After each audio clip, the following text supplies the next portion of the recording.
Assalamualaikum warahmatullahi wabarakatuh. Alhamdulillah, salatu wassalamu ala Rasulillah. Rasulullah SAW bersabda, La yahillu li muslimin an yurawi'a musliman. Tidak halal bagi seorang muslim untuk menakut-nakuti muslim yang lain. Tidak boleh seorang memberi kekhawatiran, kegelisahan, memasukkan kegelisahan ke dalam hati seseorang. Ya. Kalau memang ada suatu hal yang jelas, yang memang benar-benar menakutkan, tidak apa-apa sebagai bentuk nasihat.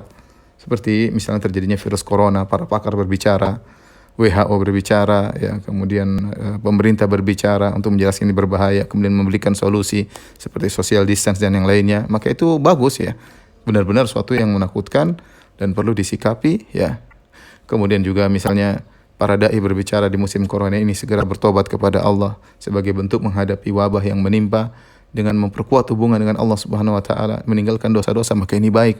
Kita perlu dai-dai yang mengingatkan manusia di musim seperti ini untuk kembali kepada Rabb mereka, karena tidak ada yang terjadi kecuali dengan izin Allah Subhanahu wa taala. Tapi tatkala kita berbicara tentang suatu hal yang tidak jelas ya, Allah sudah menegur, kata Allah, wala taqfu ma laysa laka bi'ilm inna sam'a wal basara wal fuada kullu ulaika kana anhu mas'ula. Janganlah kau mengikuti sesuatu yang tidak ada ilmu ya tentangnya. Sungguhnya pendengaran, penglihatan dan hati akan diminta pertanggungjawaban oleh Allah Subhanahu wa taala. Contoh seperti mengkaitkan dentuman yang terjadi, yang terdengar ya kemarin malam atau beberapa hari yang lalu ya di Depok atau di Jakarta. Kemudian menafsirkannya bahwa sini tanda akan terjadi sesuatu. Ini kan bicara tentang hal yang gaib. Ya, maka jangan kita berani seperti itu. Kemudian mengatakan bahwa kondisi atmosfer atau langit atau kemudian adanya gunung-gunung yang mulai tanda-tanda akan meletus dan yang lain ini bertanda akan terjadi sebentar lagi akan terjadi hari kiamat. Kemudian akan muncul tanda besar hari kiamat, adanya dukhan ya. Maka ini semua perlu pembahasan yang benar ya, bukan hanya sekedar menduga-duga sehingga memberi rasa takut kepada kaum muslimin ya. Apalagi kemudian menyuruh kaum muslimin untuk segera berhijrah, segera bertindak menghadapi isu yang belum tentu benar ini ya. Kemudian mengatakan harus kita berhijrah ke tanah Mekah misalnya untuk bergabung dengan Imam Mahdi, akan muncul Dajjal, dan ini perkara yang benar-benar menakutkan ya. Ya, maka seorang tidak boleh berbicara kecuali dengan ilmu ya. Ingat, hukumnya haram kita memberi rasa takut kepada kaum muslimin, dan hukumnya haram untuk ikut menyebarkan hal-hal seperti ini, karena kita akan diminta pertanggungjawaban oleh Allah Subhanahu wa taala. Saya ingatkan betapa banyak dai-dai yang sudah meramal kejadian-kejadian, mereka semua salah ramalannya. Ya, ada yang mengatakan akan terjadi demikian tahun-tahun yang lalu. Ya, kalau kita membuka file-filenya banyak mereka ngawur. Ya, mereka ngawur, dan apakah mereka tidak takut kepada Allah Subhanahu wa taala? Ya. Kalau memang kondisinya sudah benar-benar, kemudian sudah dalilnya jelas, nyata, kita boleh berbicara. Adapun hanya menduga-duga, maka ini tidak boleh.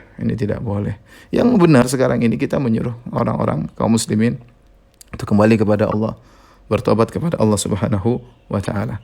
Adapun dukhan ya, kalaupun datang ya, maka dia akan membedakan antara kaum mukmin dengan orang kafir atau orang munafik. Dalam hadis ya, bahwasanya dukhan ya'khudhul mu'min kazakmah. Dukhan akan datang menimpa seorang muslim seperti zakmah, kahayati zukam, seperti bersin aja.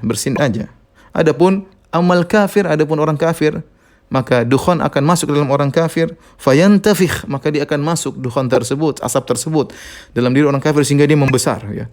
Badannya menjadi besar, kemudian tubuhnya menjadi besar karena dipenuhi dengan asap. Kemudian fayakhruju min kharaihi wa udhunaihi wa duburihi, kemudian keluar dari dua hidungnya, dari telinganya, dari duburnya, saking banyaknya asap dalam dirinya. Artinya menderita orang kafir tersebut.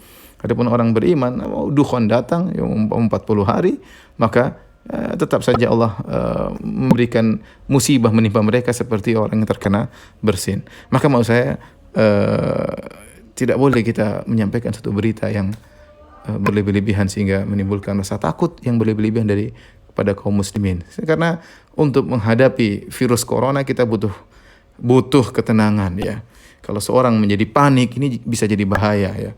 Kemudian orang kalau sudah panik ya bisa, sebagaimana pernyataan para dokter bahwasanya akhirnya tubuhnya kurang bisa menimbulkan antibodi yang baik ya karena pikirannya stres dan yang lainnya, maka jangan kita membuat kaum muslimin semakin stres.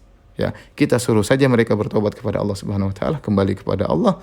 Yang penting sebagaimana perkataan sebagian dai, yang penting kita husnul khatimah. Mau ada dukhan, mau ada yang lainnya, mau dajjal muncul, mau yang lainnya, ya kita dalam husnul khatimah, dalam kondisi bertakwa kepada Allah Subhanahu wa taala. Wallahu alam bisawab.